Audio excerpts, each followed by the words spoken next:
High, আজকে একটা নতুন ভিডিও বানাচ্ছি। জানি না ভিডিওটা ভালো হবে কিনা, তাও নতুন ভিডিও বানাচ্ছি মাছ মাছ দিয়ে। মাছ এই মাছটা রান্না করব। আর মাছের সাথে কি কি মশলা দেবো। বাড়িতে থাকলে তো মাছের সাথে এইভাবে মশলা আমরা বাড়িতে নেই, আমরা বাইরে বাইরে আছি। এই মশলাটা দেবো, ফিশ ফ্রাই মশলা দেবো, এইটা ফিশ কারি দিয়ে রান্না করব। তারপরে ভিডিওটা যখন মাছ ভাজবো এটাও দেখাবো, তোমরা দেখবে অবশ্য সবাই।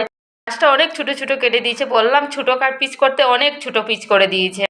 ফিশ ফ্রাই মশলাটা দেবো এখন। দেওয়ার পরে মাখিয়ে নিব। নুন দিয়ে দিয়েছি। দেওয়ার পরে মাছ ভাজছি।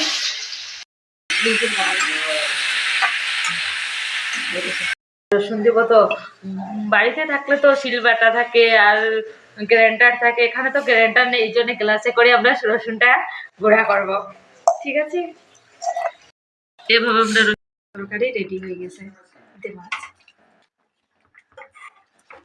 আমাদের মাছ তরকারি হয়ে গেছে, এখন ভাত খাওয়া চলবে। ফিশ ফ্রাই মশলাটা দিয়ে ভাজলাম, তার জন্য মাছটা অনেক সুন্দর দেখা যাচ্ছে। দেখছো তোমরা, দেখো।